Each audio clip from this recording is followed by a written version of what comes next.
Good afternoon, everyone, and thank you so much for joining us today to discuss the effects of the Russian war in Ukraine on Latin America. My name is Leni Ureña Valerio, and I'm the Associate Director for Program Development in the Latin American and Iberian Institute and Associate Research Professor in the History Department at the University of New Mexico. We always start our events by recognizing and honoring the traditional homelands of the Pueblo of Sandia, on which our university sits. The original peoples of New Mexico, Pueblo, Navajo, and Apache, have deep connections to the land and have made significant contributions to the broader community statewide. We honor the land itself and those who remain stewards of this land throughout the generations, and also acknowledge our committed relationship to indigenous peoples. So I'm very excited to be moderating this panel and have the perspective of three highly regarded experts who will be discussing the impact of the war from the fields of history, cultural studies, and economics, and we'll be addressing the experiences of Brazil, Puerto Rico, and Venezuela as points of entrance for us to reflect on the overall implications that this war has for Latin America as a whole. Since the Russian invasion of Ukraine, we're now on day 65 of the war, our institute felt the need to organize an event that will bring awareness about the interconnections between Latin America and Eastern Europe, and about how events in Ukraine have immediate and long-term implications, not only for countries on this side of the Atlantic Ocean, but also, of course, globally. It is worth noting that Latin America and Eastern Europe as regions have intertwined histories through migration in the 19th and 20th centuries and through the Cold War experience. It is estimated that there are currently 600,000 people of Ukrainian descent in Brazil and close to 300,000 in Argentina. There's also a big presence of Russians, of people of Russian descent in the region. It's just harder to figure out the numbers because it depends how you define Russian identity, but I just want to mention that it's also quite a presence in the region, particularly in South America. And also being the backyards of two strong imperial powers during the Cold War and post-Cold War periods offer interesting insights into how the left in Latin America has responded to the war. And interestingly, since my field of studies is Eastern Europe, but I work on Latin America and I'm interested in the Central East European diaspora to Latin American.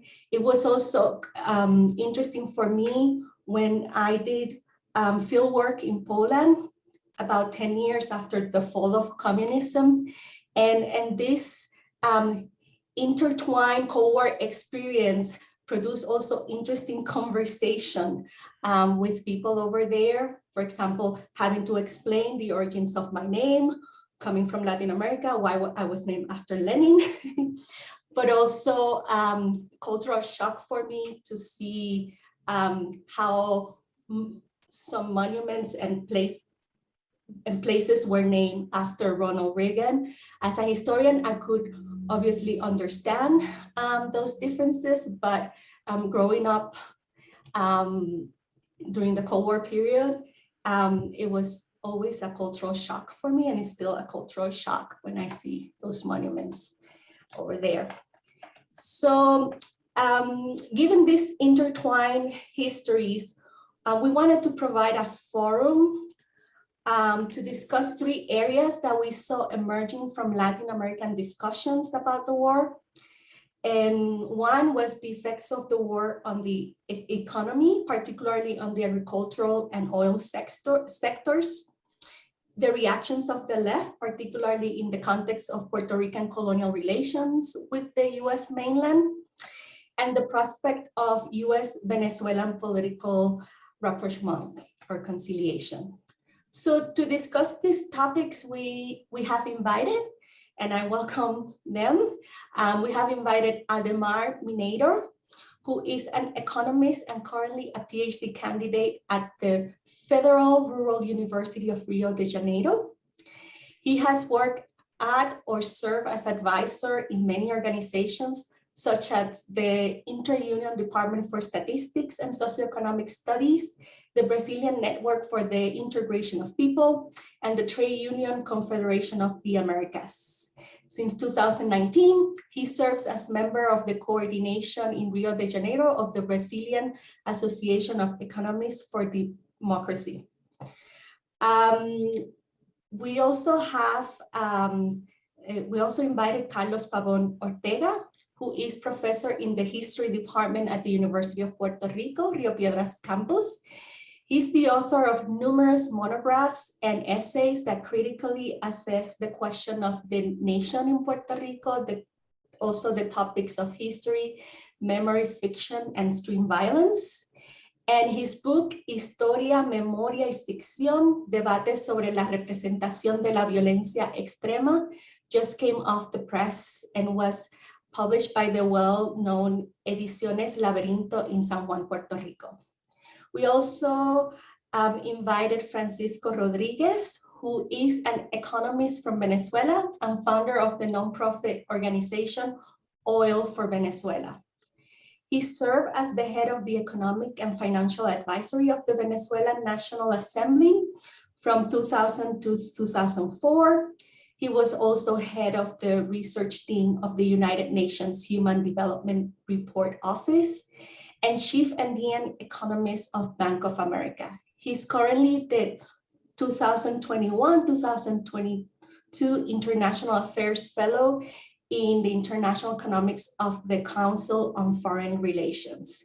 To our three speakers, I want to warmly welcome you to our community in New Mexico and express my heartfelt gratitude for participating in this event.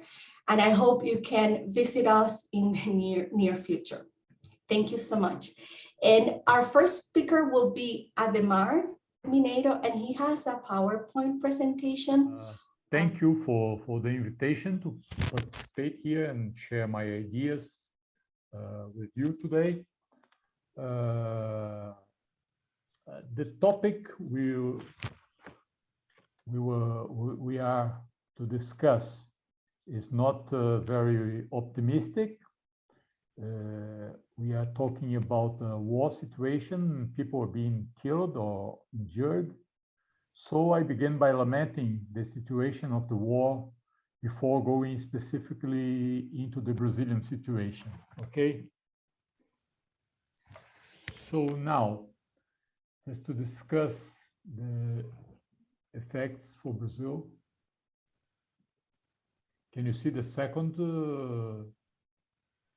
PowerPoint slides? Can you press next to see the yeah, thank you. Yes. Is it okay now? Yeah, okay. Yes. So just to understand the Brazilian situation, the beginning of this year, you know that Brazilian President Bolsonaro visited Russia just in the beginning of all this mess. And the situation here is you are preparing for the elections, Brazilian elections in October this year. So you have to consider that those are national elections. We'll be electing the president, all the Congress, and also regional governments. So it's an important election here for us. And since the beginning of Bolsonaro's government, Brazil is in a situation of kind of international isolation, specifically due to positions related to environment and democracy of the current government. So this is a problem we have to deal with, and Bolsonaro has to deal with this situation of international isolation. Internally, you have an economic turmoil, inflation rising as everywhere, but here is kind of complicated issue because it's not only the international situation, it has already also some national determinations for the rise in inflation. So it's a problem for the government. And also economic stagnation, that it's also, it's not new. It's a situation that is extending since 2016, but it includes the new government, Bolsonaro's government. So there will be a discussion, a huge discussion on economy during the national elections, and the war situation is impacting also the situation of inflation.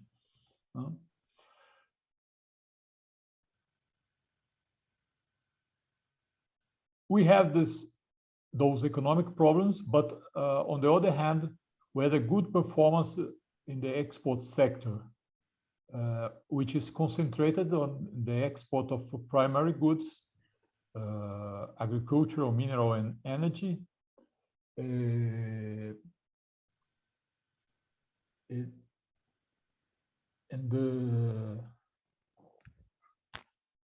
This situation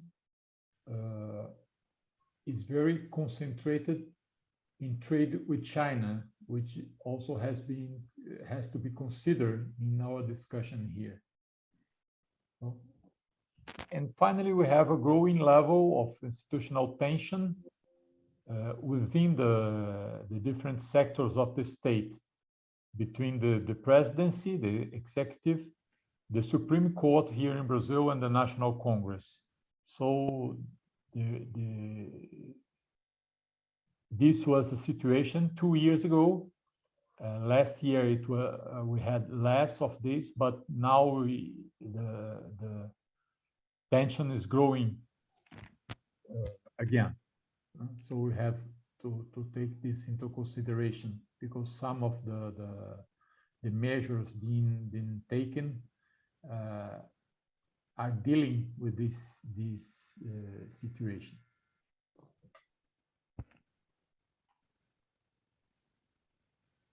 So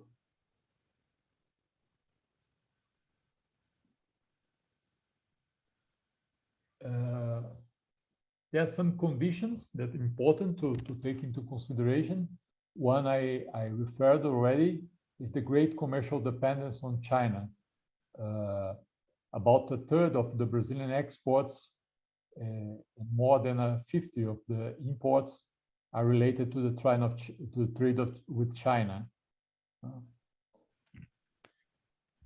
This is quite an important situation also to Brazilian Mercosur partners, especially Argentina. So the most important international group where the Brazilian government is participating is Mercosur, and the relations of Brazilian Mercosur partners with China is also very important. Brazil is also a member of the BRICS group. That means that Brazil participates directly in discussions with Russia, India, China, and South Africa, meaning that two of the main actors involved in the situation of war, Russia and China, are in direct contact with Brazil because of this participation in the BRICS group. And this is also important for Brazilian diplomacy. Another point is that Brazilian President Bolsonaro supported candidate Donald Trump, with whom he had good international relations during Trump's government, and maintains a difficult relationship with the new US government. So this also has been taken into consideration. And the first point I want to share with you is that Brazilian focus on the production of primary goods are causing enormous negative impacts to the environment and also to Brazilian society in general. So, on the other hand, the current Brazilian government does not really want to mitigate this situation. So he's part of the problem, and the Brazilian government want to deep this focus, this production focus on primary goods and the insertion in the international markets through exports of those goods. Those are some general conditions to be discussed. So,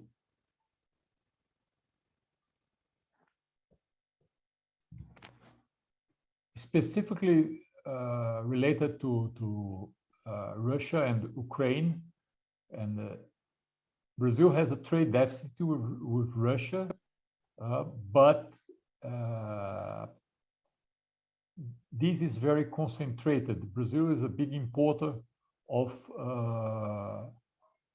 Russian fertilizers and inputs for fertilizers, especially those related to nitrogen. So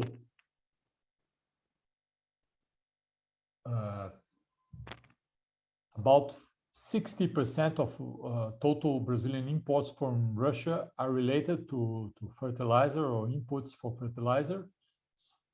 And Russia is answering for about a quarter of the total fertilizers used in Brazil. So it's a very strong impact on Brazilian agriculture. You can we can discuss afterwards. You can change this situation, but in the short term, it's not easy to change it. And one of the points the Brazilian President Bolsonaro was negotiating with the Russian in this visit in February to Russia was a guarantee of continue receiving the fertilizers here.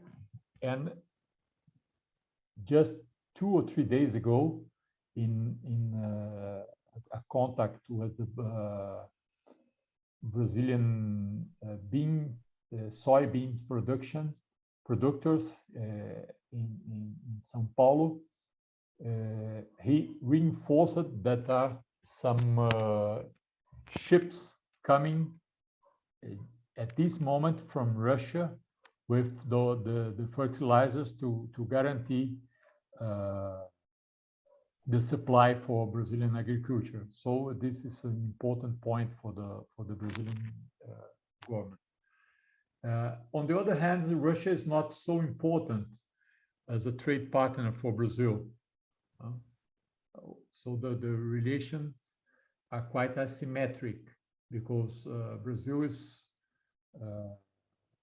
an important partner in a specific sector, but the Russians are not important partners for us related to Brazilian exports. And in the case of Ukraine, the importance is due to some sectors also here. Semi-manufactured products of iron and steel and PVC that are imported that were imported from Ukraine, and now we can have some problems supplying those products here.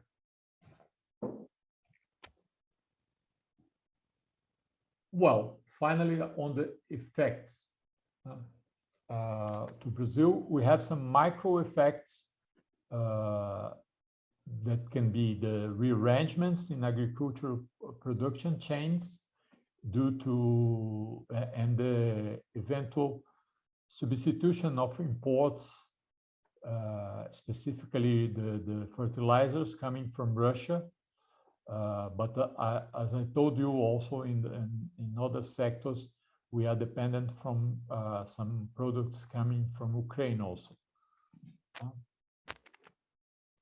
So in the short term, with the turmoil in the international economy and the supply chains disruptions in many sectors, we can have impacts here on the supply of some products, and especially the price of the products. And this is a very huge problem for Brazil, because, as I told you in the beginning, inflation was already a problem when the war began in Ukraine. So this is we are having an additional impact on prices due to the war. And finally, I think we can discuss some long-term impacts related to the global geopolitical changes and Brazilian participation in groups like BRICS, Mercosur, and other Latin America coalitions. I think some definitions of these can be discussed during the electoral process in Brazil, but I think also this will be a long-term definition and will be related also to many definitions that are being made at this moment in a lot of important countries that are changing their positions due to the situation of war. Okay, I think this is what I intended to present you, and so we can discuss a little bit afterwards. I hope that I am inside the time that I was scheduled to speak. Thank you. Thank you so much. And you did excellent on time. Thank you. So now we're going to hear from Francisco Rodríguez and conditions in Venezuela and the oil markets. Thank you very much, Lenny. Thanks to everybody for this opportunity to participate in this conversation about the effects of the conflict. Similarly, in echoing Adhemar's words, I want to express my deep regret for the continuation of this conflict and the continuation of the deaths, and my hope that some resolution can be found. This is also particularly important because I think that as a Venezuelan, not only somebody who studies the Venezuelan economy, but as a Venezuelan, through the years, I grew up feeling constantly bad about the fact that whenever things went wrong in the rest of the world, it was good for us. But that's the reality of an oil exporting country. It was true about the Arab-Israeli wars. It was true about the Iran-Iraq wars. It was true about the Iraqi invasion, the first Gulf War, the second Gulf War. All of those ended up generating booms in Venezuela, economic booms in Venezuela, because Venezuela is an oil exporter. And it is the country in the region with the even despite what's happened in the past few years, with the highest dependence on oil. 95 up until recently, around 95% of its exports were oil. So this is an economy whose fortunes go up and down with the oil industry. I also want to share a presentation. Oh, Lenny, I didn't warn you. Can you enable me, please? In the time that we have allotted, I want to talk about the effects of the Ukraine war on oil markets and on Venezuela. But before going into it, let me tell you that Venezuela is just an example, an extreme example of a country with dependence on natural resources, and particularly with dependence on oil. But if we actually look across South America, and we already heard some of that in Adhemar's presentation, we find very significant levels of dependence on fuels and on minerals in the export sectors of these countries. So Brazil, Mexico, Colombia are all important oil exporters that are benefiting from high oil prices. Other countries like Bolivia and Trinidad don't export oil, but they export natural gas. Other countries focus on other types of minerals. I mean, even in Brazil, iron ore, Peru, Chile, copper and gold. These tend to be correlated with oil. The correlation is not always perfect, and copper hasn't done that well this time around, but typically it's a positive correlation. So generally, the times that are difficult in terms of commodities for the consumers of these commodities tend to be good for Latin America, and particularly for South America, which is specialized in exports of exhaustible natural resources. So what's happened to oil prices? And here I'm showing you a figure of oil prices from 2008 to 2022, goes up until March. And what you see is that oil prices were recovering. They took a hit during the pandemic, and they had been recovering through last year, but they were still relatively low relative to what had been their levels, say, pre-2014. So now we have, with this recent surge, and here I'm graphing Venezuelan oil prices, but it's the same if we were looking at WTI or Brent. We see that we're essentially nearing the levels of pre-2014. And this is actually quite important because Venezuela's economic crisis began in 2014. That is, GDP per capita actually peaked in 2012. It was stable in 2013, but it was really the collapse in oil prices that caused the first part of Venezuela's economic decline. Then a lot of other things happened. With this major decline from around $100 to around $30 was what initially pushed the economy into a tailspin. So we are nearing the levels of oil prices prevalent before that happened. That doesn't mean, and I'm by no means saying that Venezuela is going to go back to being how it was in 2014, because there's something else that that has happened in this period, which is that oil production in the country has collapsed. Now, just to give you a little bit of perspective, Venezuela's economic collapse, it's a loss of 72% of GDP in the 2012 to 2020 period. This is the largest economic collapse in Latin American economic history.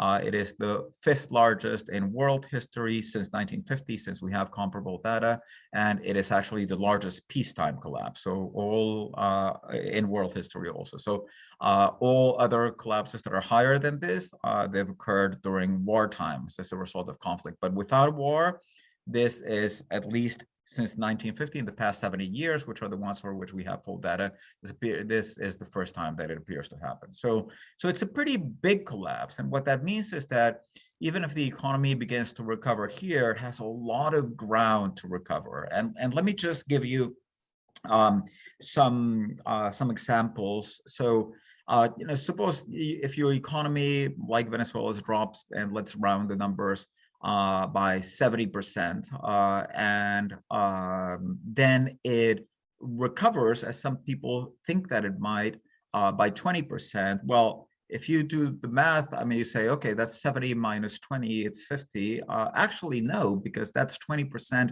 of the 30 that were left after the 70 that were lost. So it's 20% of 30, which means it's 6.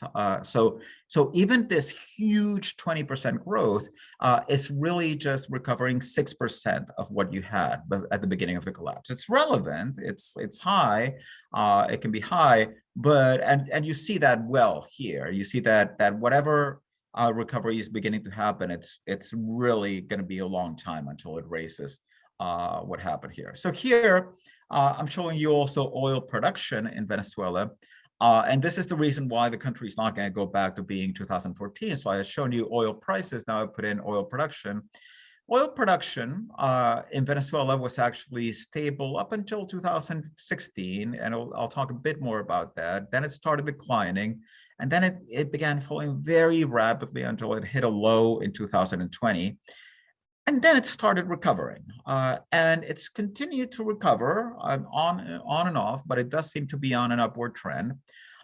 This is, for the most part, its adaptation and learning to live with sanctions during this period. So I'll show you in a minute, sanctions had a very big effect on the Venezuelan economy, on the Venezuelan oil sector. But of course, you know, it's not producing, even though prices are going back to what they were around here, production is still way below it. So the country is by no means going to get back there, but it is on a trend, or it appears to be on a trend of growth, or at least it is definitely improving with respect to where it was 1 year ago. So a little bit on the on looking more closely at oil production for just a minute. Here I focus just on of the previous graph, I've left just the behavior of oil production, oil output. As you can see, this was stable for an 8-year period up until early 2016. 2016, it started declining. This actually happened in a lot of countries, Colombia, also Argentina, Mexico at this time, because oil prices were very low. Oil prices, as I had just showed you, collapsed at around that time. But when oil prices started recovering, the oil sector continued to do poorly, and it did even worse. The decline actually accelerated. First, there were financial sanctions from the US in 2017. Then there were oil sanctions, which effectively constituted an oil embargo from the US in 2019. And then there were secondary sanctions, which are sanctions on companies, including a Russian company, Rosneft, that were helping sell Venezuelan oil internationally, and that had another effect. And there's a lot more work on this. I won't bore you with the details, but there's pretty strong evidence that Venezuela's oil sector has been very heavily impacted by sanctions. How much of the decline is due to sanctions is up for discussion, but it's undeniable that part of it is due to sanctions, which also means that if sanctions get lifted, you might have the possibility of a recovery. And that's one of the interesting questions. So what's the first implication that all of this has for the Venezuelan economy? Well, first of all, given the country's current situation, what it is going to get from higher oil revenues, just that if current prices are sustained, is going to be a lot of money for the country. And let me give you just a few numbers so that you get an idea of the dimensions in your head. The increase just in oil prices, even if Venezuela did not increase production, even if production just was maintained at current levels, the increase in oil prices with respect to last year generates $9 billion in new revenue for Venezuela. So that's about 15% of GDP right there, 15 to 20% of GDP. The way that you think about growth in Venezuela is because this is an economy that's very oil dependent. That also means that it's very import dependent. So what this economy does is that it sells its oil to the rest of the world, and it uses the money from that oil in order to purchase a lot of things, including capital goods and intermediate inputs for its industry. So that means that when it has more oil revenues, it imports more, and those imports cause growth in Venezuela. That's not always the case in other countries, but in Venezuela, there's very strong evidence that the imports have a very positive effect on growth. What the evidence suggests is that for around 4 points of import growth, you get about 1 point of GDP growth. So kind of back of the envelope calculation, that means that if imports are doubling, you should get around 20% growth, 20, 25%. It depends a bit on the specification. And not surprisingly, that's why Credit Suisse, a bank that does research on Latin America and on Venezuela, actually published a report not just about a month ago saying that they expected Venezuela to grow by 20% this year. And I think that even though that's still probably a bit above consensus or even significantly above consensus, among local analysts, there is definitely consensus that Venezuela is going to grow, and I would say that there's broad consensus that growth is going to be significant, and that there's a very high likelihood that the country will grow by double digits. Why is it growing? Well, oil prices, as I said, oil production. Remember, I showed you that the data showed that oil production was recovering. And there's another fact, which is remittances. So something that happened in Venezuela, which is because of its huge economic crisis, there was a huge process of outmigration. Around 1/6 of the population left the country over the course of the past 5 years. Well, what's happening now is that a lot of those people who left are sending remittances. And since Venezuela's economy had taken such a big hit, that money actually, it's a lot of money. Even recently, wages have been going up a bit in Venezuela, and there was a recent minimum wage adjustment, but with everything, the wage is around $40. That is still the monthly wage, that's still 1/10 of the minimum wage in many Latin American countries. So that means that most migrants can send to their family members remittances, which are significant in terms of the incomes of the receivers. Now, so the economy should recover, and it is recovering. There is a big question there, which is, well, does this economy depend perhaps on Russia? How much does it depend on Russia? Well, it turns out that it actually doesn't depend. Remember that both Russia and Venezuela are oil exporters. So Venezuela doesn't sell oil to Russia. They actually competes with Russia in oil markets. And remember that I just told you that back in 2020, the Trump administration sanctioned a Russian firm, Rosneft, for helping Venezuela sell oil. So what happened at that time is that the Russians left the process of intermediation of helping Venezuela sell its oil. So Venezuela right now is selling 80% of its oil to China, another 10% to other destinations in Asia, mostly Malaysia, and about 10% it's selling it or practically giving it away to Cuba. But the reality is that Venezuela depends on China, not so much on Russia, even for its payment systems. What are the political implications? Well, this is interesting. It's very important. It's also somewhat depressing. There's a long discussion as to whether economic recovery can lead to political stabilization, and the literature is all over the place here. But certainly, economic crises cause political change in democracies, maybe not necessarily in dictatorships. Sometimes they cause revolutions, sometimes they don't.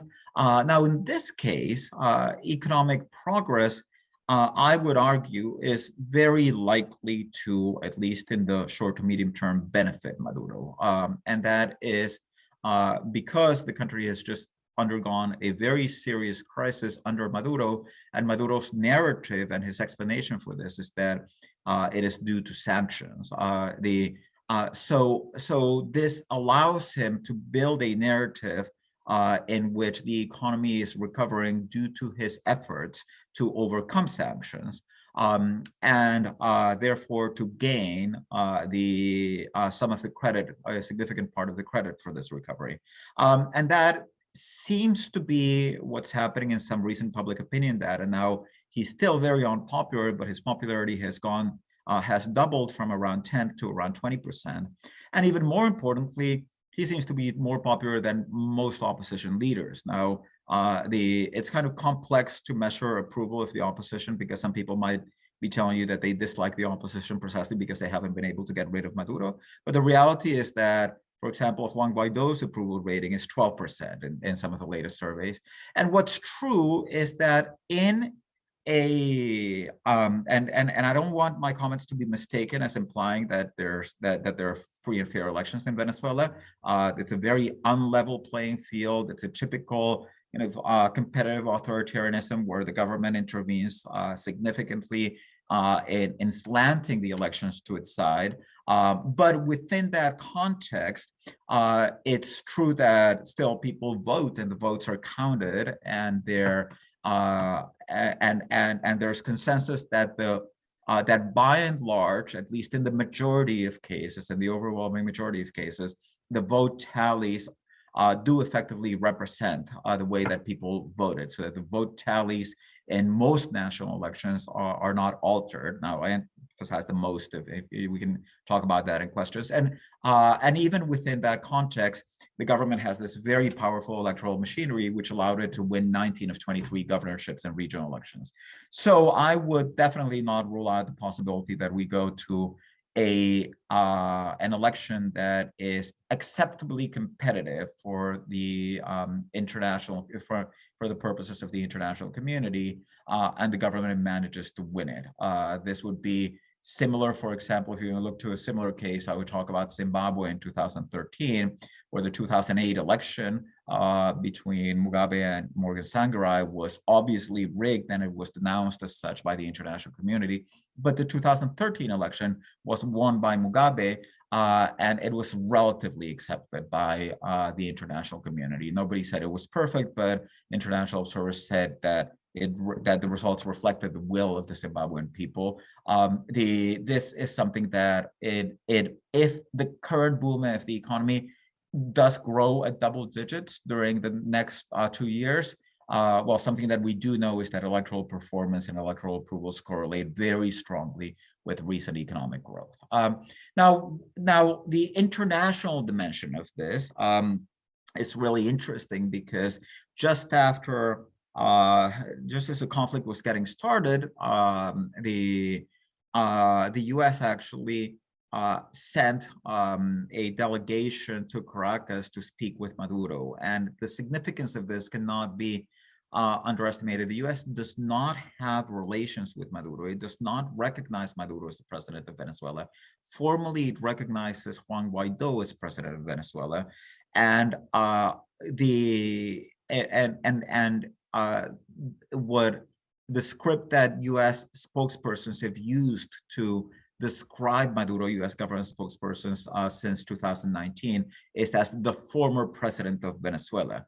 Nevertheless, they sent White House Latin America advisor Juan Gonzalez to speak with Maduro and to begin negotiations, which touched on the possibility of Venezuela pumping more oil in order to help solve the supply, the global supply reduction caused by the sanctions in Russia and the turmoil in the Russian economy and the war. So this has opened up this discussion as to, is the U.S. Likely to ease these sanctions? However, there's very strong pushback on this from Republicans and also from some Democrats, particularly from the diaspora.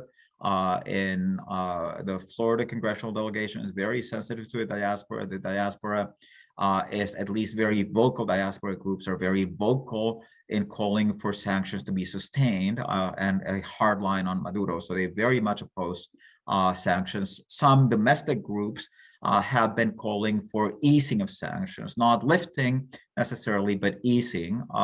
Full disclosure, I'm one of those, and I recently signed a letter to President Biden asking for a reconsideration of sanctions policy on Venezuela. Now, the position of the U.S. administration is not clear, but it appears to be that they are willing to consider some easing of sanctions if this happens in the context of negotiations with the opposition. So the big question right now is, will these negotiations in Mexico resume? Will there be some agreement, and what's in it for the opposition? Because the opposition, certainly the U.S. has an interest in getting Venezuela to produce more oil, but there's relatively little that Maduro appears to be willing to offer the opposition, so as for the opposition to sign this agreement. The Venezuelan opposition is also very deeply divided and fragmented.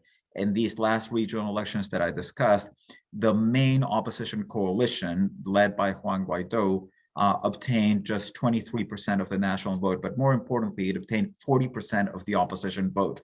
So 60% of opposition votes, of people who are not voting for Maduro, are voting for other groups that are different from those that are represented by the Guaido-led coalition. So effectively, what that means is that we have now a new political game where the U.S. up until recently was saying Venezuela is the reason that we care about Venezuela is because there's a dictatorship there, and that dictatorship has undermined democracy, and we're willing to put all the force and the fury of U.S. foreign policy on getting that dictator out of power. Now the U.S. is looking at Venezuela and saying, yes, well, the guy's a dictator and we don't like him and our people don't like him and we're committed to democracy, but he's also a dictator that's sitting on 300 billion barrels of oil, the world's largest oil reserves, and this is something that the international community may need. Let me close there, and thanks. I hope I also stayed within the time guidelines. Apologies if I did not. Thank you so much. So now we're going to go from South America to the Caribbean with Carlos Pabón. Good afternoon. Do you hear me? Do you hear me well? Okay. First of all, I want to thank Lenny and the Institute and the organizers of this activity for the invitation. It's been really interesting to listen to the sort of economic dynamics of this present crisis and its possible political translations. So I will be speaking on a little bit, and then if I go over, just tell me so, because who knows, I might.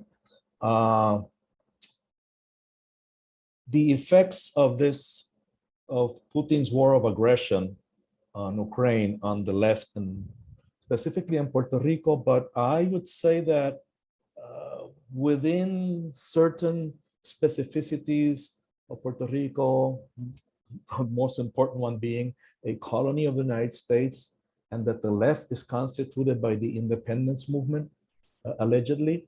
More or less what I want to say is applicable, I think, to Latin America in general, at least certain debates I have seen in Colombia, Argentina, Brazil, Venezuela. There is a sort of a consensus, at least between sectors that define themselves as leftist and anti-imperialist with respect to their position on the war. Just as well, I just wanted to say about the previous speaker that it's interesting because in terms of the political new game, it might be that in the end game, the Venezuelan opposition is basically screwed by the US for oil, but this also has impact in terms of the Nicaragua, Venezuela, and Cuba triangle in terms of leftist remnants of a leftist project in Latin America. So that would be very interesting to see how those that have supported the Venezuela regime and been very strongly against the sanctions would react to a sort of new accommodation between the regime and the US if that were to happen with these negotiations. So it's very interesting. I think that the Putin's war on Ukraine has brought more clearly than ever for me something that has been happening for decades, but now it's become sort of crystal clear if it needed to be. And it's that there's a really serious, I would say almost terminal crisis of the leftist imaginary in Latin America. What do I mean by that? I mean that before the end of the Cold War, as Lenny was saying about how she felt when she went to Poland and she saw all these statues and monuments, which were part of the sort of anti-communist memory that was emerging there. In Latin America, well, you had, since 1945, the 60s, especially the 70s, a strong leftist and anti-imperialist movement that was further strengthened by the Cuban Revolution. And the leftist imaginary was basically very clear in that respect. There were two blocks in the world. Some leftists were critical of the Soviet Union, Maoists, Trotskyists, different fragmentations of the left, but by and whole, there was this world was bipolar, and with its imperfections or its problems or whatever you want to call it, there was supposedly an alternative to capitalism, to United States-led capitalism. So the leftists articulated even with their debates, a political imaginary where the anti-imperialist struggle was front and center. And that brought different debates and divisions and stuff, but basically it was a simplified world. If you were leftist in Latin America, you were anti-US.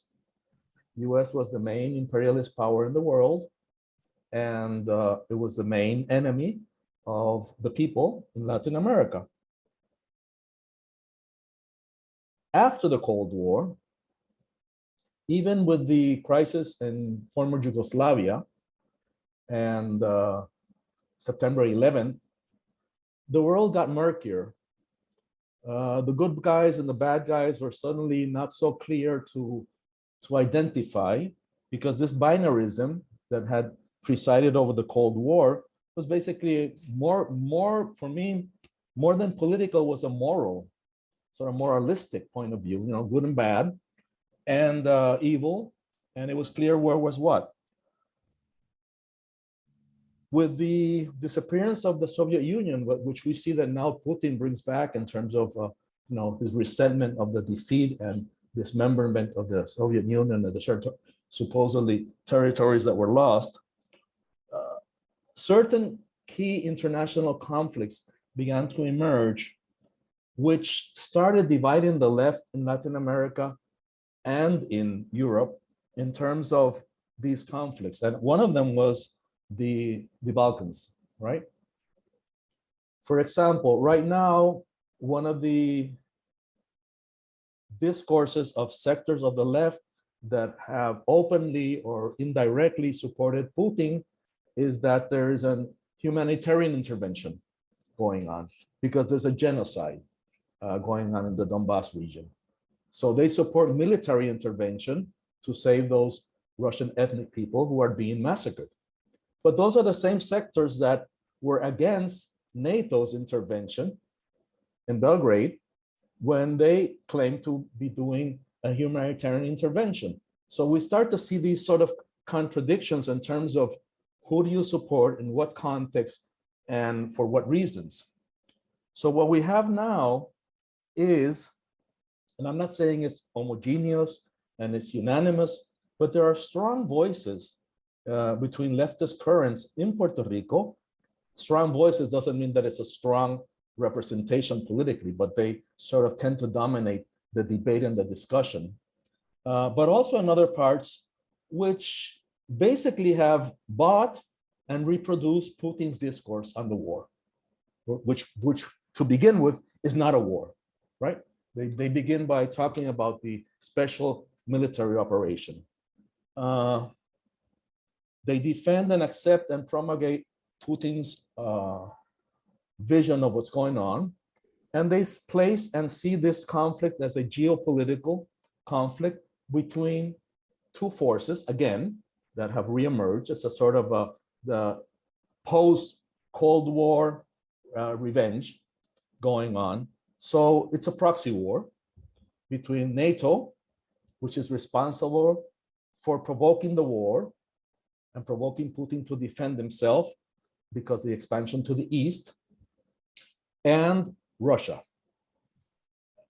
In this discourse, which is, you know, in social media, but in journals, in the newspaper, and radio programs, the Ukrainian people as an entity don't exist.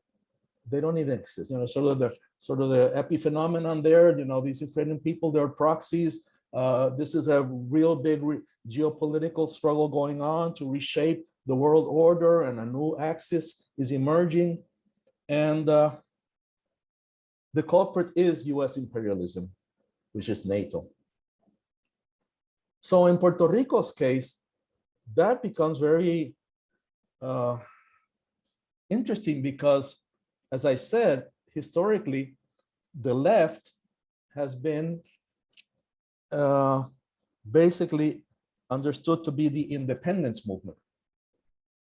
So here you have an independence movement that is struggling for self-determination in terms of the colonialism that Puerto Rico lives under, the US Congress powers. And these sectors cannot see themselves to support a people whose right to self-determination is being crushed, and support the discourse of the world power that says that Ukraine is not a nation and that they're all Russians, and that this is an internal affair of Russia. So you begin to see this, you know, sort of crack in a discourse which has tried to be consistent in terms of saying we support self-determination, we are for nationhood, but that's not an issue in what's happening in Europe with the war. The issue is NATO and the issue is the US. So basically, they have, in my interpretation, they have tried to sort of restate the binary logic of the Cold War in a world which is not a binary world anymore. They have not been able to sort of articulate what it means to be leftist in Latin America today in a post-Cold War world with new powers emerging and new alliances emerging. So they're stuck in their anti-imperialist discourse, which is pretty easy. The enemy of my enemy is my friend. If my enemy is the United States, my friend is Russia and its allies. And the cues also come from Cuba, because the Puerto Rico independence movement has been very much influenced by the Cuban regime since the 1960s. And they look for whatever Cuba positions itself in terms of what's going on. And since Cuba is clearly aligned with Russia, well, that's another cue that comes into this. What I'm trying to propose here is that this paradox between a frozen political imaginary of a world that does not exist being rearticulated in the context of what's going on, in so much even as people who are trying to project, well, we need a counterpower to the United States. Well, Putin might not be a communist, but you know, there's still some favor in terms of, there's some nostalgia in terms of what the Soviet Union was. He wants to recapture, in terms of at least space and territory, what was the Soviet Union. He wants to be a power player in the world scene, and whatever counterpower to the United States develops is fine. Which basically, you know, and some think that, you know, we're seeing an attempt to reconstruct the Soviet Union. That's like the very simplistic expression, but you can see it. Others acknowledge that, you know, that might not be the reconstruction of the Soviet Union, but certainly of a world power which is confronting the United States, and that's good enough. So you have all these, you know, this movement that then has to do this operation where they will not support the nationality that is oppressed. They will not support its right to self-determination. They actually make fun of the pro-statehood sectors. In Puerto Rico, the majority, the electoral majority in terms of plebiscites, even though they're questioned and all, has become the people who support that Puerto Rico becomes a state of the United States.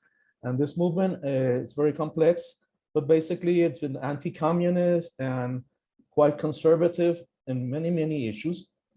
And they identify themselves uncritically with the US. So they have begun to support Ukraine. So then it becomes, you see who is supporting Ukraine in Puerto Rico? The governor supporting Ukraine, the people of the New Progressive Party supporting Ukraine. And it's really funny because they're supporting the independence of Ukraine, and they're supporting the US when the US doesn't acknowledge the right to Puerto Rico be independent. So that's sort of the ways they start to, articulate a discourse where it's not that, well, we're not being consistent because we believe in the nation state, we believe in the right to self-determination, and we are not able to see which is the aggressor in this war, which is the imperialist power in this war, and which are the people who are resisting. And they will repeat the notion about the denazification of Ukraine, and they'll just say it basically, but they will not look at the relationships of Putin with Bolsonaro and Le Pen and Trump and all this, radical right in the world. So it's a very curious operation of a selective way of trying to simplify the complexities of this post-World War, or Cold War world. And what they end up doing is a sort of, some people have called it unilateral or selective anti-imperialism, but I think that bottom line, they participated in what's known as the campism. As I said, the world is divided into geopolitical camps, and you take your pick, and you side with those who basically are against the one that you understand is oppressing you. And second, that the anti-imperialism of the independence movement in Puerto Rico and of certain leftist movements in Latin America is basically anti-Americanism. It's anti-US. So it's a very colonial attitude in the end, because it's a default position. You don't have to analyze any conflict. You don't have to be the complexities, the history, the contradiction, the paradoxes of what's going on. You simply see where the US stands. If the US is in favor of X, well, you're in favor of Y. It sounds ridiculous, but it's as simple as that, And I can't see anything more colonial, or more colonialist than the suspension of your own critical thought and your positioning in terms of these conflicts, assuming a default, which you basically cede your position to the position that the United States has. And this is not new, not in Puerto Rico, not in Latin America. In 68 in Prague, for example, with an interesting exception, the pro-independence movement, MPI, which was very pro-Cuban, they took a position against the invasion of the Soviet Union, but never spoke of that again. And it was an exception because after that, in every juncture, political juncture, where the Soviet Union has been involved, Afghanistan, here, there, the other, they have aligned themselves with the Soviet bloc. And even though it can be or is contradictory to their aim. So in that sense, I think it's very, very telling and very it's concerning that what is supposed to be the people that uphold critical thinking, because of this default, well, they supported Milosevic in Yugoslavia. They support Assad in Syria. They support Iran. They support Ortega and his dictatorship in Nicaragua. They support the regime in Cuba, etc., etc.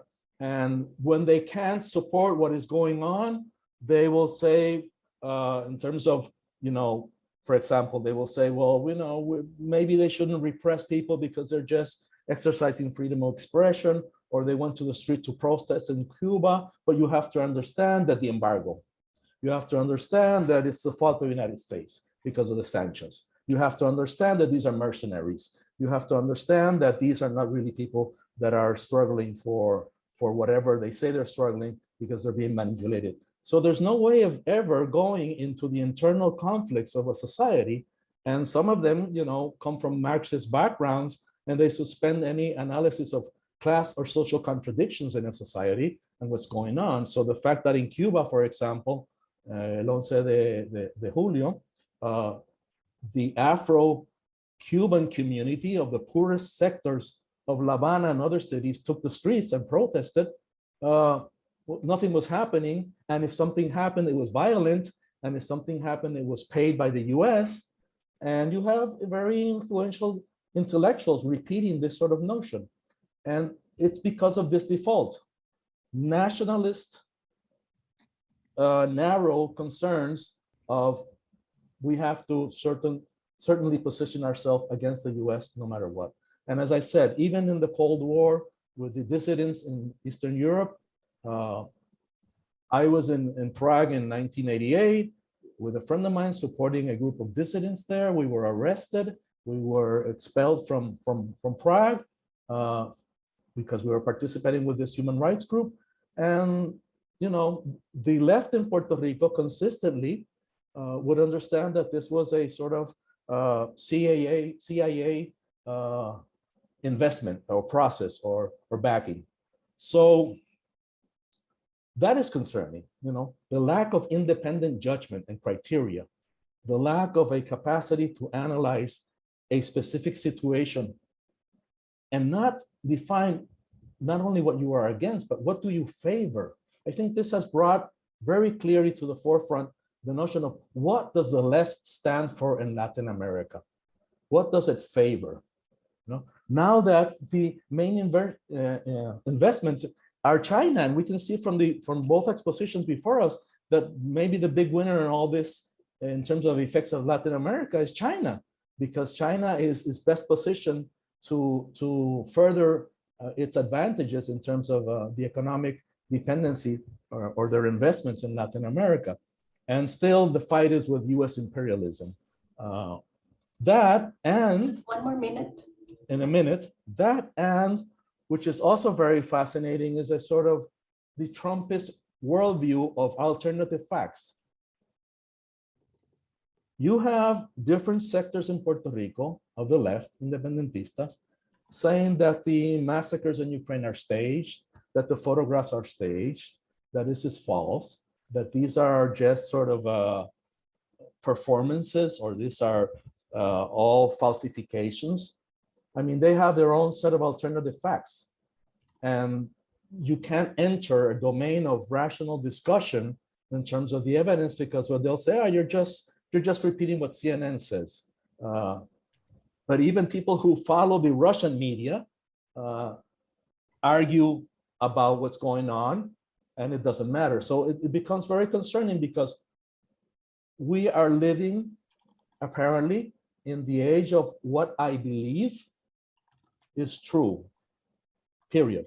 And that is not just the people who say that COVID is a hoax and the vaccine kills people and they put a chip in your head. It's also leftists who are denying, you know, there's a negacionismo going on with respect of the brutality of the war of conquest that Russia is exercising in Ukraine. And in the end, they will debate that this is all false. So where is the left?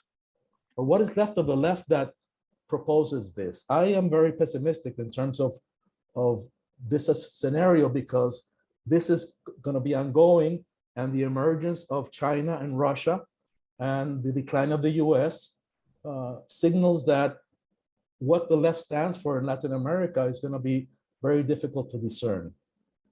So that's what I wanted to say. Thank you. Thank you so much. Thank you so much to the three panelists for their presentations. And we have around 15 minutes for questions. So I would like to open the forum to take some questions from the audience.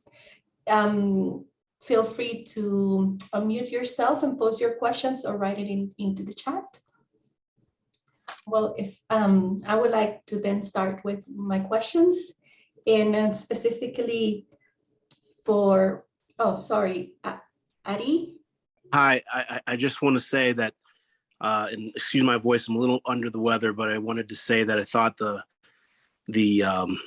all these analyses have been fantastic and fascinating.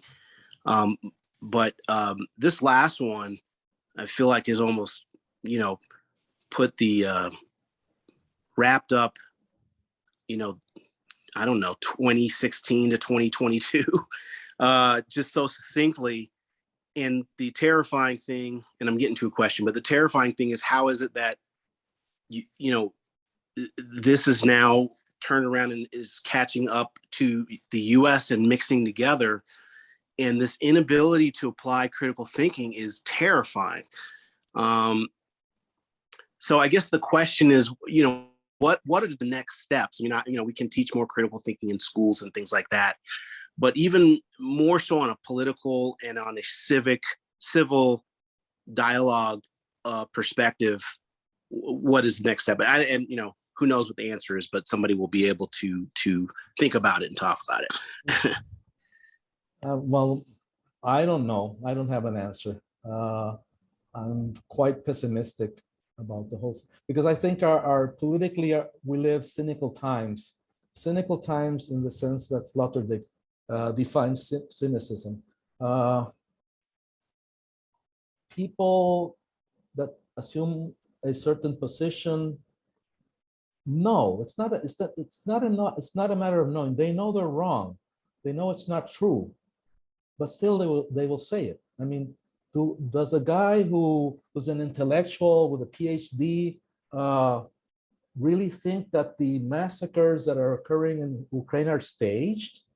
Do they really think? I mean, do they really believe that? But that's what they will defend. So I think critical thinking is in a point of crisis. I don't know if critique, the critique of reason is enough in these times. And if it's not, we have a real problem, because then it's just not what we consider and is the right, but it's also what is supposed to be the left.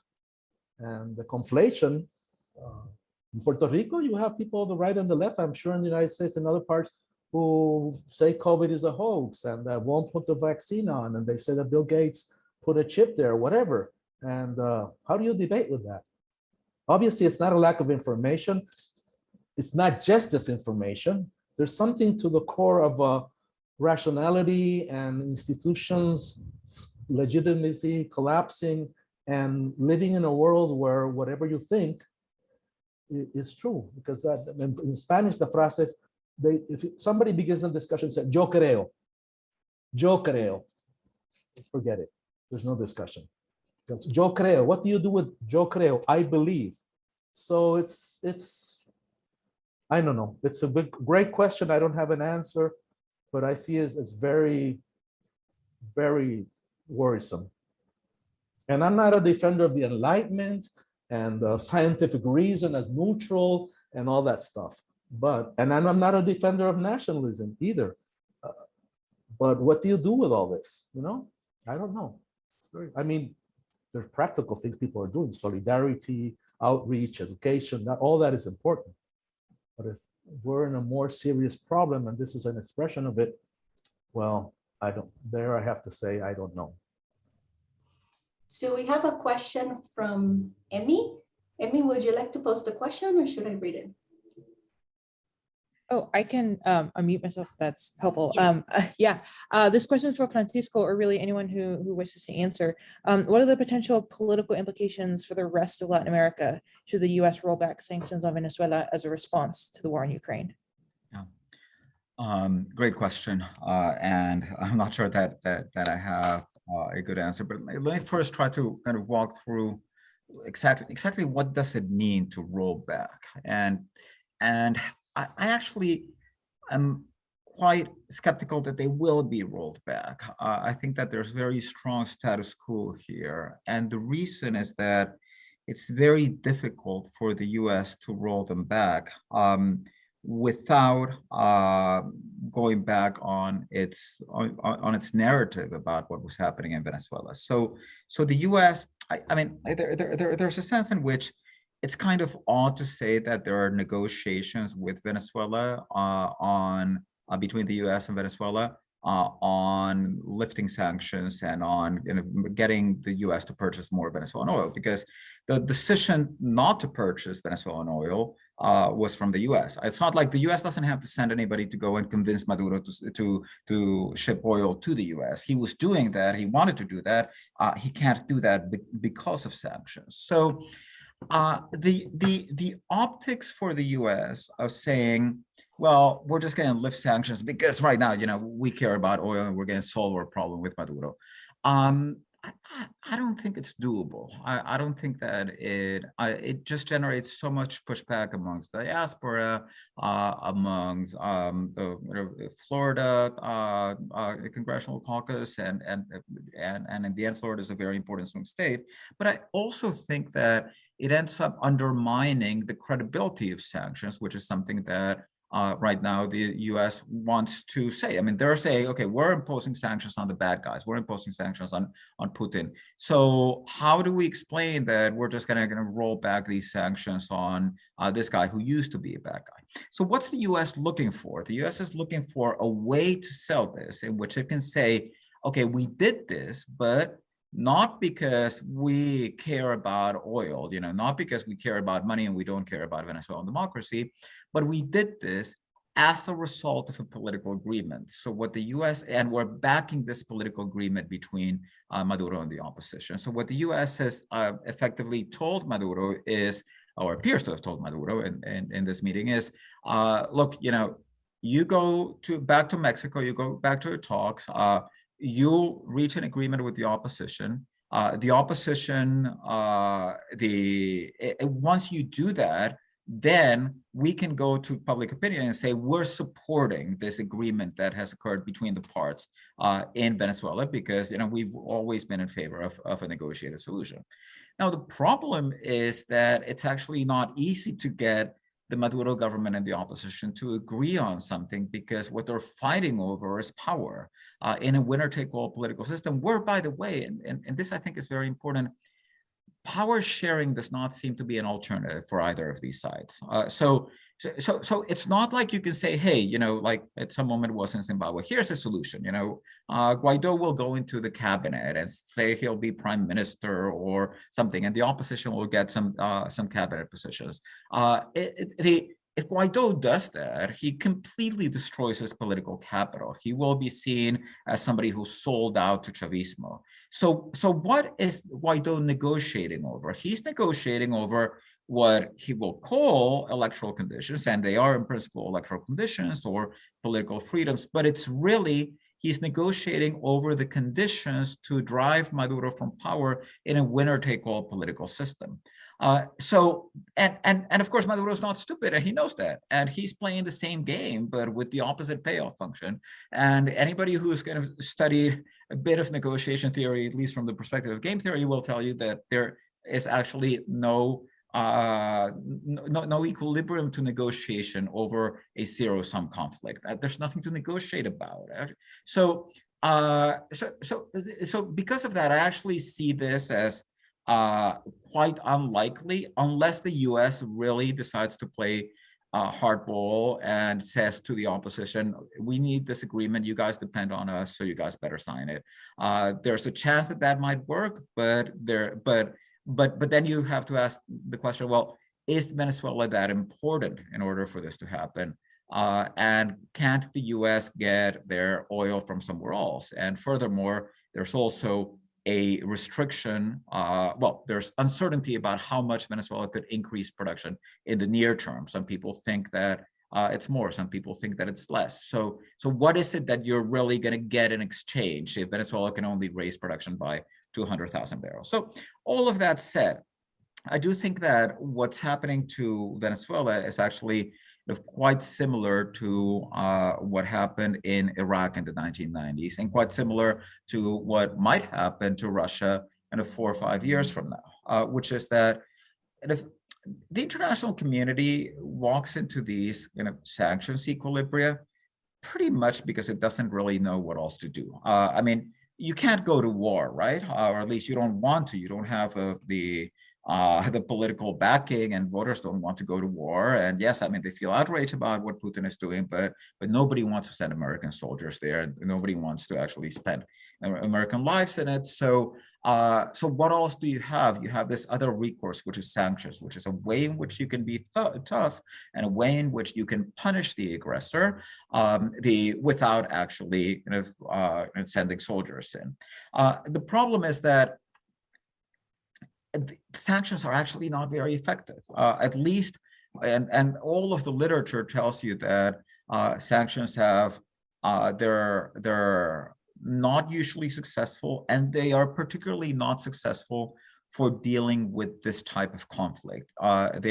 They're much more successful. I mean, they can be successful sometimes when the demands are more limited.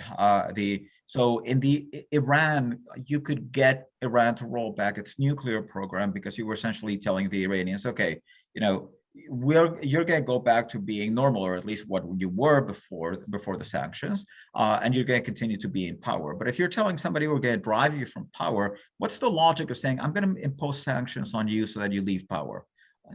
Okay, but what's the calculation here? Why am I supposed to leave power, is what Maduro says. I mean, how can I be told that I am going to be better off if I leave power? So what ends up happening is that the sanctions didn't work, they didn't generate their supposed objective, which was to generate a change in conduct. They're more a way in which the international community expresses itself and says that they're doing something about it, and maybe a way in which they can deter other actors from doing what these guys did. I mean, they may be effective, but then some years down the line, then people start realizing, well, okay, but these sanctions are harming people because they're economic sanctions, they're sanctions on the economy. So why is it that you're harming Venezuelans, or why is it that you are harming Iraqis? So what happened in the U.S. Was that the Secretary Madeleine Albright actually went on a 60 Minutes program, and she was asked about a report that sanctions had led to the deaths of 500,000 Iraqi children. The number appears to have been overestimated, but in any case, she got the question and she completely fumbled the response. She said, well, you have to consider, there are several things, but I think that once you consider all of the factors, then yes, it is worth it. And that was a horrendous response.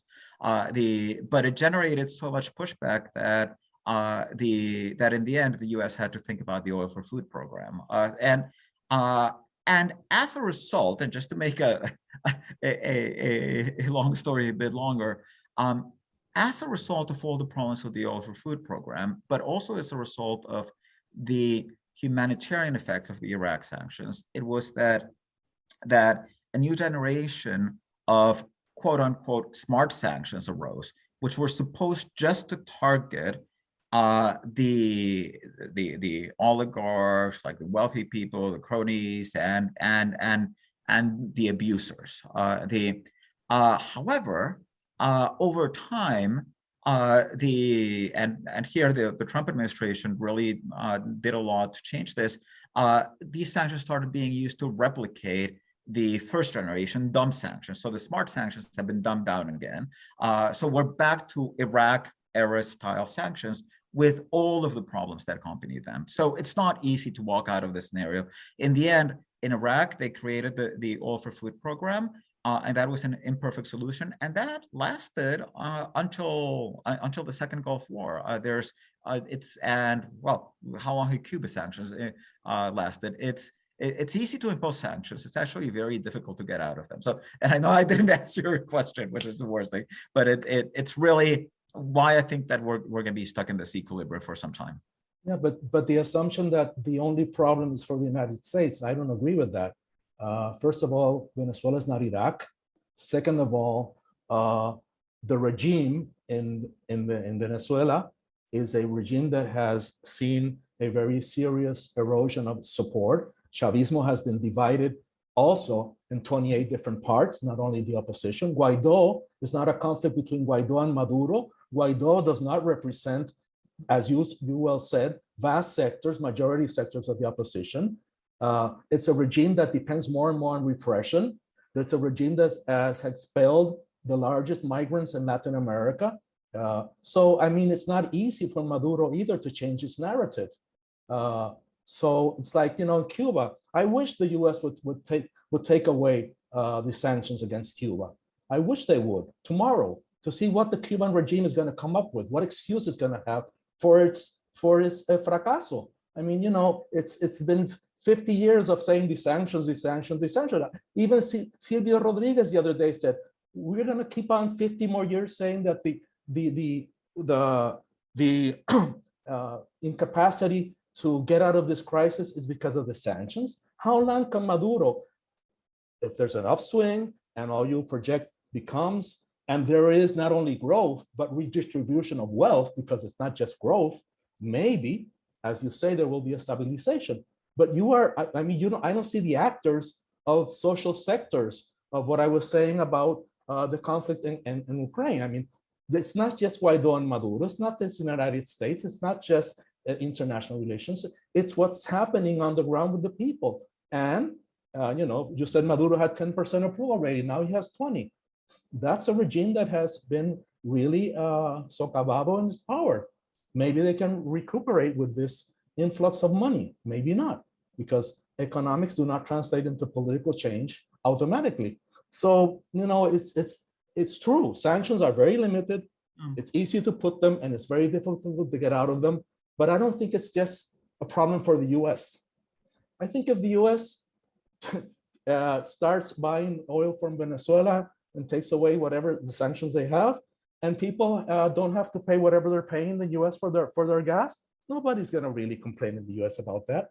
Who's going to complain about lower gas prices in the US with the inflation that's happening now?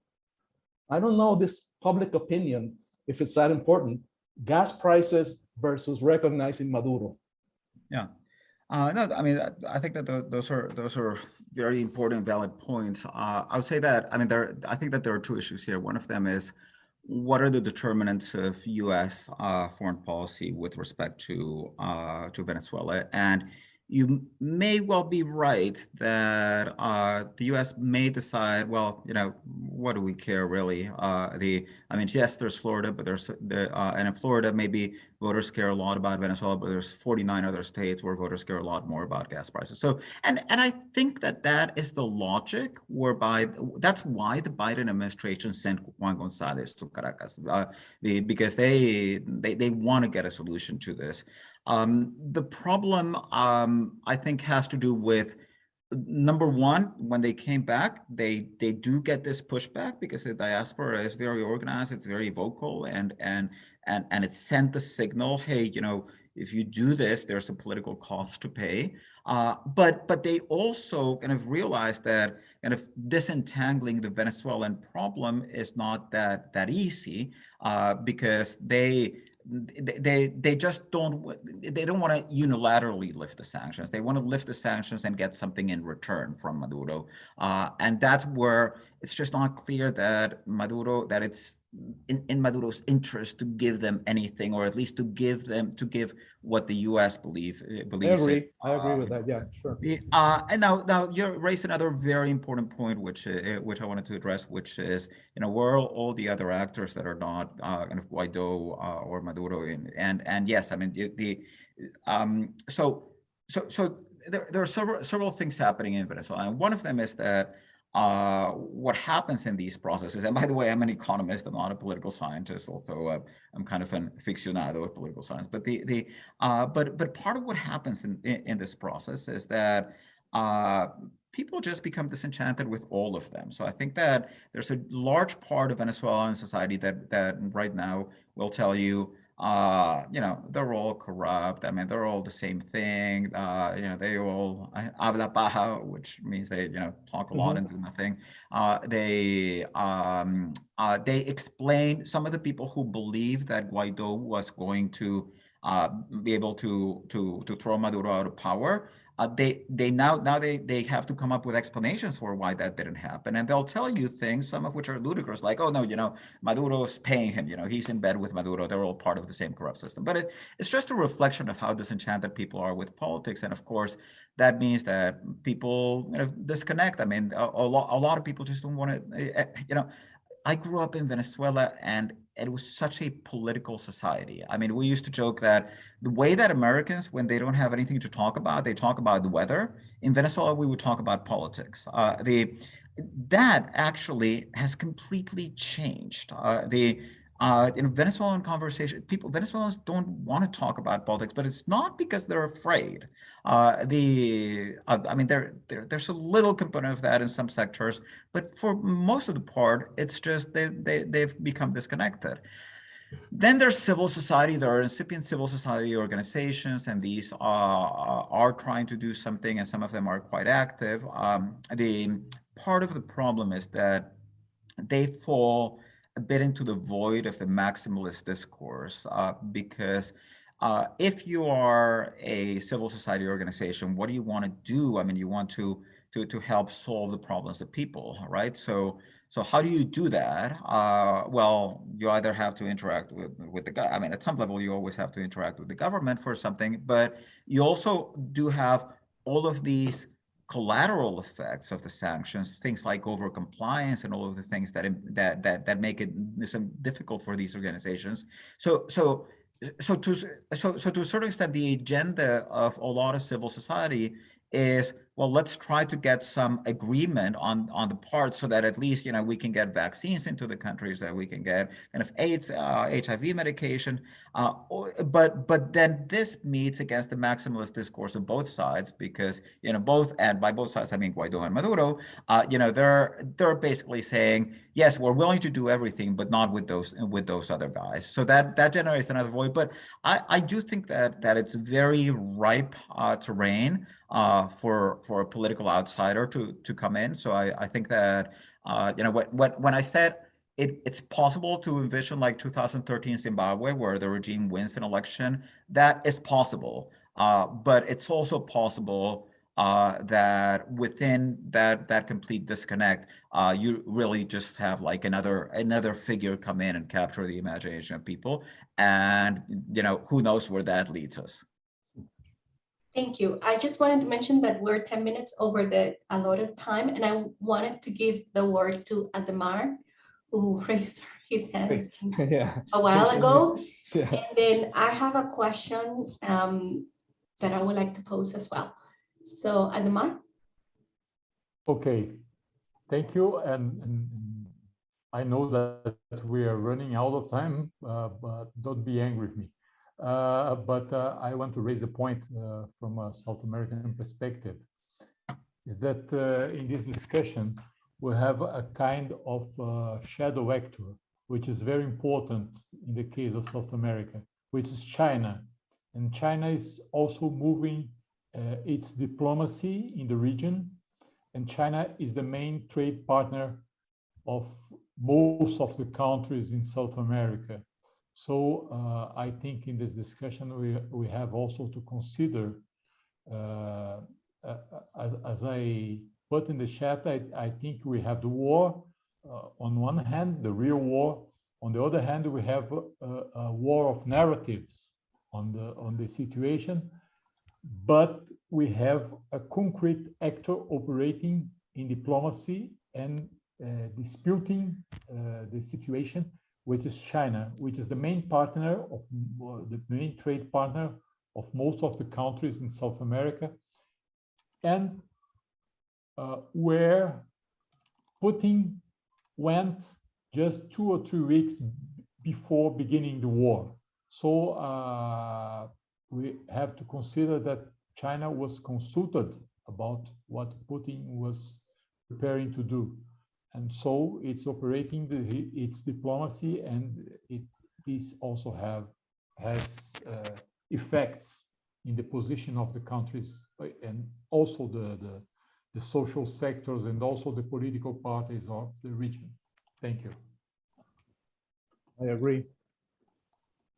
Thank you, Adhemar. I had a question for you, actually, with elections looming in Brazil, and you mentioned the war on narratives. I was wondering how political parties are using the war for their aims, for the political aims. And I was wondering the chances of Bolsonaro winning again. given that major force of his support come from the agricultural sector and, you know, the economic effects this is having on that sector. I was wondering if you had some views about that. Bolsonaro is in a huge contradiction because on one hand, some people around him wants to have good and straight relations with the Russians. Putin is a kind of as Trump and as Orban or others are some examples, and he does not have any consideration on left or right. He just say that they are nationalists, and his government is also nationalist. So this is the position. On the other hand, referring to the agribusiness in Brazil, this sector, as the mineral exporters, are most dependent on China. So when Bolsonaro has a different speech related to China, his speech is very aggressive against China. He used the same expressions that Trump used about the Chinese virus and things like that. But on the other hand, the Brazilian economy is dependent on China, and this is kind of a strange thing because he's all the time having problems with its main economic partner, which is kind of a problem that led in the past to the changing of the Brazilian foreign minister because of those problems with China. So I think Bolsonaro wants to be close to Putin, not specifically to Russia, but to Putin. But referring to the economic elite in Brazil, I think we have a dilemma, because maybe their minds and their hearts are very close to the US, but their pockets are very close to China. So I don't know how they will administrate, they will manage with this contradiction. Referring to the elections, Bolsonaro is justifying his proximity with Putin all the time, especially to the agribusiness sector, using the narrative of the Brazilian dependence on fertilizers, which is true, but the main opposition candidate, which is Lula, has a position very close to the European social democracy, which is against the war. We want peace, and not defending the invasion, but just trying to understand the Russian arguments, because we are also part of BRICS, so we have also to dialogue with those kind of arguments. But I think we have so many internal problems that the issue of the war is not an electoral issue here in Brazil, at least at this moment. I don't know if this escalate to a more problematic situation, but well, and I don't know what could be a more problematic situation, because we are already having war. But at this moment, the war is not an electoral issue in Brazil. Thank you so much for that response. And on that note, we're going to conclude the event. Thank you so much to all the panelists. I apologize for running over time, and thank you so much for your patience and for sharing your expertise with us. Really appreciate it. And I do hope you come to New Mexico someday Thank you. in the near future. Thank you so much. Thank Take you, care. Lenny. Thank you. Thank you, everybody.